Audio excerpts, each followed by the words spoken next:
شروع اللہ کے نام سے جو بڑا مہربان نہایت رحم والا ہے۔ محترم سامعین، السلام علیکم ورحمۃ اللہ وبرکاتہ۔ آپ کی خدمت میں تخلیق کائنات اور تخلیق آدم علیہ السلام سے لے کر عیسیٰ علیہ السلام تک تمام انبیاء اور قوموں کا تذکرہ قصص الانبیاء پیش کیا جا رہا ہے۔ داؤد علیہ السلام کا سلسلہ نسب یہودا بن یعقوب سے جا ملتا ہے۔ آپ چھوٹے قد کے تھے، آنکھیں نیلی، بال ہلکے اور دل کے صاف شفاف تھے۔ آپ بنی اسرائیل پر حکومت کرنے لگے۔ اللہ تعالیٰ نے ان کی حکومت کو مضبوط کر دیا اور یوں بنی اسرائیل ایک بار پھر یکجا ہو گئے۔ اللہ تعالیٰ نے آپ پر بہت سے معجزات ظاہر فرمائے۔ آپ پر ایک کتاب بھی نازل ہوئی جسے زبور کے نام سے جانا جاتا ہے۔ اللہ تعالیٰ سورۃ النساء آیت 163 میں فرماتے ہیں، اور داؤد کو ہم نے زبور بھی عنایت کی تھی۔ ہم نے داؤد کو زبور عطا فرمائی۔ آپ تمام انسانوں سے زیادہ خوبصورت آواز والے تھے۔ صحیح بخاری کی ایک حدیث میں ہے کہ ایک مرتبہ رسول اللہ صلی اللہ علیہ وسلم نے ابو موسیٰ اشعری رضی اللہ عنہ کو قرآن مجید کی تلاوت کرتے سنا۔ ان کی آواز بہت خوبصورت تھی۔ آپ ان کی قرات توجہ سے سننے لگے، پھر آپ نے فرمایا، اے ابو موسیٰ، تجھے داؤد علیہ السلام جیسی بہترین آواز عطا کی گئی ہے۔ اللہ تعالیٰ نے آپ کی آواز کو بھی ایک معجزہ بنا دیا، اور وہ ایسے کہ جب داؤد علیہ السلام زبور کی تلاوت کرتے تو پہاڑ اس کو سن کر آپ کے ساتھ تسبیح شروع کر دیتے، اور جب پرندے یہ آواز سنتے تو ان کے پاس آ کر اپنی گردنیں جھکا کر بیٹھ جاتے اور تسبیح میں ان کے ساتھ شامل ہو جاتے، اپنی جگہ سے حرکت بھی نہ کرتے۔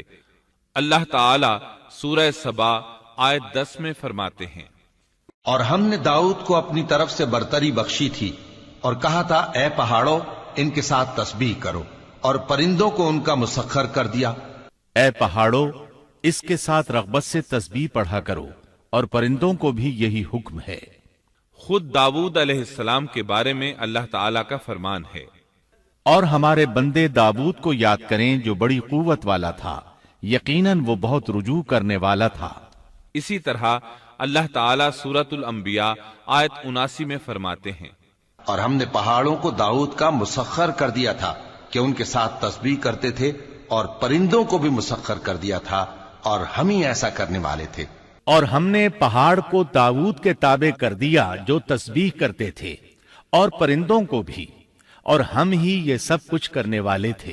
یہ داؤد علیہ السلام کے معجزات تھے۔ اللہ تعالیٰ نے اور بھی کئی معجزات سے انہیں نوازا تھا۔ اللہ نے آپ کے لیے لوہے کو نرم فرما دیا تھا۔ آپ لوہے سے اس طرح چیزیں بنا لیتے تھے جس طرح لوگ گارے اور مٹی سے بنا لیتے ہیں۔ آپ لوہے سے زرہیں بناتے تھے۔ نوح علیہ السلام سے پہلے بھی زرہیں ہوتی تھیں، لیکن وہ تختیوں کی مانند ہوتی تھیں۔ ان کو سینے اور کمر کی طرف لٹکا لیا جاتا تھا، لیکن ان کا بوجھ بہت ہوتا تھا۔ آپ نے لوہے کی کڑیاں اور دائرے بنا کر ان کو خاص انداز میں جوڑ جوڑ کر زرہیں تیار کیں۔ یہ بہت ہلکا لباس تھا اور پورے جسم کو دشمن کے وار سے محفوظ رکھتا تھا۔ اللہ تعالیٰ سورہ سبا آیت 10 اور 11 میں فرماتے ہیں، اور ان کے لیے ہم نے لوہے کو نرم کر دیا کہ کشادہ زرہیں بناؤ اور کڑیوں کو اندازے سے جوڑو، اور نیک عمل کرو، جو عمل تم کرتے ہو میں ان کو دیکھنے والا ہوں۔ اور ہم نے اس کے لیے لوہا نرم کر دیا کہ تو پوری پوری زرہیں بنا اور جوڑوں میں اندازہ رکھ، تم سب نیک کام کیا کرو، یقین مانو کہ میں تمہارے اعمال دیکھ رہا ہوں۔ ان آیات میں اللہ تعالیٰ فرماتے ہیں کہ داؤد علیہ السلام کو ہم نے حکم دیا کہ زرہیں لوگوں کے لیے نہایت موزوں ہونی چاہیے، ان کی کڑیوں کو بڑے مناسب انداز میں جوڑنا، نہ اس قدر موٹی ہوں کہ ان کا وزن بڑھ جائے، نہ اس قدر پتلی کہ جلد کٹ جائیں اور اپنا مقصد پورا نہ کر سکیں۔ اسی طرح اللہ تعالیٰ سورۃ الانبیاء آیت 80 میں فرماتے ہیں، اور ہم نے تمہارے لیے ان کو ایک طرح کا لباس بنانا بھی سکھا دیا تاکہ تم کو لڑائی کے ضرر سے بچائے، پس تم کو شکر گزار ہونا چاہیے۔ اور ہم نے اسے تمہارے لیے لباس بنانے کی کاریگری سکھائی تاکہ لڑائی کے ضرر سے تمہارا بچاؤ ہو سکے۔ بہرحال اس صنعت کے موجد داؤد علیہ السلام ہیں۔ اللہ تعالیٰ نے آپ کی حکومت کو خوب مضبوط کیا آپ کو زبردست فضائل اور معجزات سے مالا مال کیا۔ اللہ تعالیٰ سورۃ صاد آیت 20 میں فرماتے ہیں، اور ہم نے ان کی بادشاہی کو مستحکم کیا اور ان کو حکمت اور فیصلہ کن خطابت عطا فرمائی۔ اور ہم نے اس کی سلطنت کو مضبوط کر دیا تھا اور اسے حکمت دی تھی اور بات کا فیصلہ سمجھا دیا تھا۔ آپ لوگوں کے درمیان نہایت عادلانہ فیصلے فرماتے تھے۔ آپ نبی بھی تھے، بادشاہ بھی اور قاضی بھی۔ آپ کی حکومت کے متعلق کئی احکامات نازل ہوئے۔ ان میں سے قرآن مجید میں ایک حکم عجیب انداز سے آیا ہے۔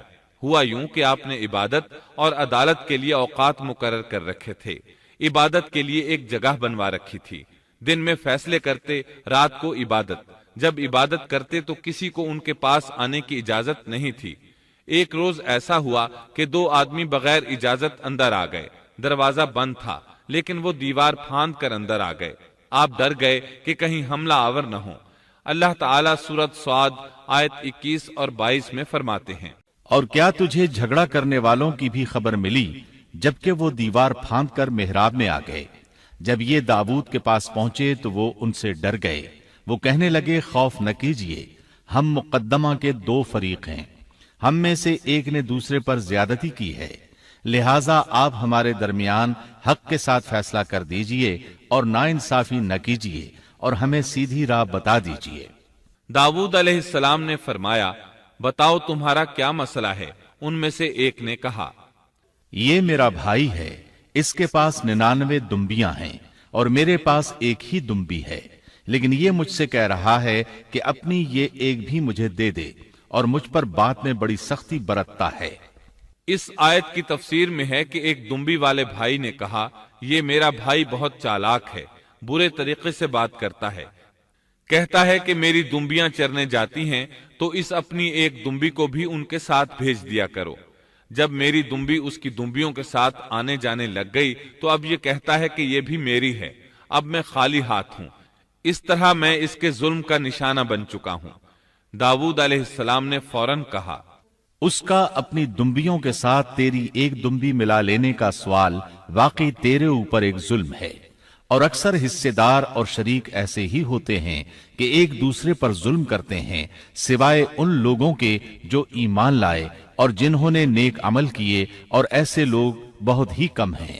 داؤد علیہ السلام نے دوسرے بھائی کی بات سنے بغیر ہی اسے ظالم ٹھہرا دیا۔ آپ کا فیصلہ سنتے ہی دوسرا بول اٹھا، آپ نے میری بات تو سنی ہی نہیں اور فیصلہ دے دیا، پہلے آپ میری بات تو سنتے۔ داؤد علیہ السلام فوراً بھانپ گئے کہ ان سے غلطی ہوئی ہے اور سمجھ گئے کہ یہ اللہ تعالیٰ کی طرف سے آزمائش ہے۔ آپ نے فوراً توبہ کی، اللہ کی طرف رجوع کیا اور استغفار کرنے لگے۔ اور داؤد سمجھ گئے کہ ہم نے انہیں آزمایا ہے، پھر تو اپنے رب سے استغفار کرنے لگے اور عاجزی کرتے ہوئے سجدے میں گر پڑے اور پوری طرح رجوع کیا۔ پس ہم نے بھی ان کا وہ قصور معاف کر دیا، یقیناً وہ ہمارے نزدیک بڑے مرتبے والے اور بہت اچھے ٹھکانے والے ہیں۔ اس کے بعد اللہ تعالیٰ سورۃ صاد آیت 26 میں فرماتے ہیں، اے داؤد، ہم نے تمہیں زمین میں خلیفہ بنا دیا، تم لوگوں کے درمیان حق کے ساتھ فیصلہ کیا کرو اور اپنی نفسانی خواہش کی پیروی نہ کرو، ورنہ وہ تمہیں اللہ کی راہ سے بھٹکا دے گی۔ یقیناً جو لوگ اللہ کی راہ سے بھٹک جاتے ہیں ان کے لیے سخت عذاب ہے، اس لیے کہ انہوں نے حساب کے دن کو بھلا دیا ہے۔ اس طرح داؤد علیہ السلام اللہ تعالیٰ کے اس فرمان کے مطابق فیصلے کرنے لگے۔ اللہ کے ہاں ان کا احترام اور اکرام اور بڑھ گیا۔ آپ کثرت سے روزے رکھتے اور خوب عبادت کرتے۔ آپ اس وقت تمام انسانوں سے بڑھ کر اللہ کی عبادت کرنے والے تھے۔ امام بخاری نے ایک حدیث نقل کی ہے جس کے الفاظ کچھ اس طرح ہیں، اللہ تعالیٰ کے نزدیک سب سے محبوب نماز داؤد علیہ السلام کی نماز ہے، اور اللہ تعالیٰ کی طرف سب سے محبوب روزہ داؤد علیہ السلام کا روزہ ہے۔ وہ رات کا آدھا حصہ نیند فرماتے، اس کے بعد تہائی رات قیام کرتے اور رات کے چھٹے حصے میں سو جاتے تھے۔ ایک دن روزہ رکھتے اور ایک دن روزہ چھوڑ دیتے تھے۔ لڑائی میں جب دشمن سے مقابلہ ہوتا تو بھاگتے نہیں تھے۔ اس حدیث میں نفل نماز یعنی نماز تہجد اور نفلی روزے کا ذکر ہوا ہے۔ بہرحال یہ وہ صفات ہیں جو داؤد علیہ السلام کے بارے میں حدیث رسول میں آئی ہیں۔ اللہ تعالیٰ نے سورہ سبا آیت 13 میں ان کی تعریف کرتے ہوئے ان کی آل کو اللہ کا شکر ادا کرنے کا حکم دیا۔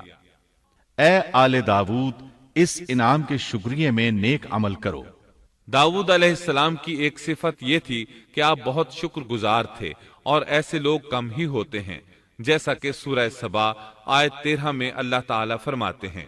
داؤد علیہ السلام میں جیسے دیگر بہت سی خوبیاں تھیں، وہاں ایک بہت عظیم خوبی یہ بھی تھی کہ وہ ایک بادشاہ ہونے کے باوجود ایک درہم بھی سلطنت کے بیت المال سے نہیں لیتے تھے، اپنا اور اپنے اہل و عیال کا بوجھ خود اٹھاتے تھے، اور اپنی محنت اور ہاتھ کی کمائی سے حلال روزی حاصل کر کے اپنے اہل و عیال کو کھلاتے تھے۔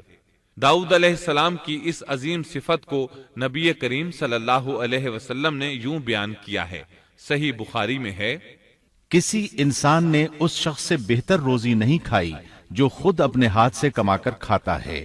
اللہ کے نبی داؤد علیہ السلام بھی اپنے ہاتھ سے کام کر کے روزی کھایا کرتے تھے۔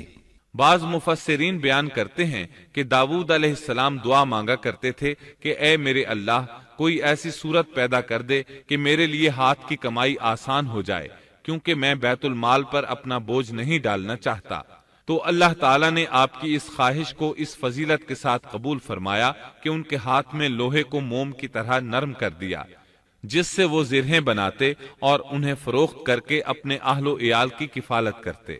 داود علیہ السلام نے کتنی عمر مبارک پائی، اس میں اختلاف ہے، چنانچہ اس کے متعلق مورخین کے اقوال کے علاوہ کوئی مستند بات نہیں ملتی۔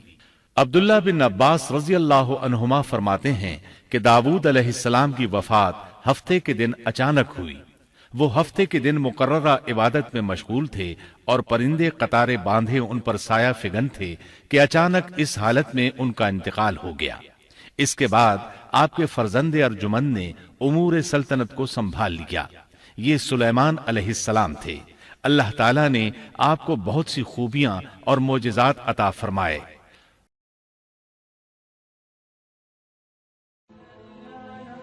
Thanks for watching. Don't forget to like, comment, share and subscribe to